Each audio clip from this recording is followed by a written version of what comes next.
Hi, in this video today I'm going to show you how you can change the dates on your Amiga ELECTROQUARTZ. So what we're going to do is I'm just going to change the time just so it reads before 6 o'clock. Basically I don't want it anywhere near midnight.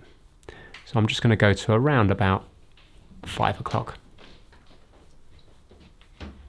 Okay, so that's it. Now, to change the date down here, we actually have to press the crown in and then you rotate it. You will hear it click and it won't change. That will be for AM. Press it in again, rotate it, and then it will change. Press it in again and rotate it. It will click, press it in again, and then it will change to the next date. So watch this, press in. Right, so it changed there. Press in. So that's AM. Press in. And it changed to 29th. So now that will be 29 just at midnight. That will be midday.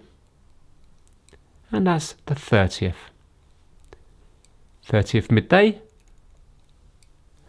And the 31st. Yeah, so it's a nice quick way of doing it rather than having to keep going around 24 hours on this here, because this part here can be very time consuming. So that's it. If you enjoyed the video, give it a thumbs up. Thanks for watching.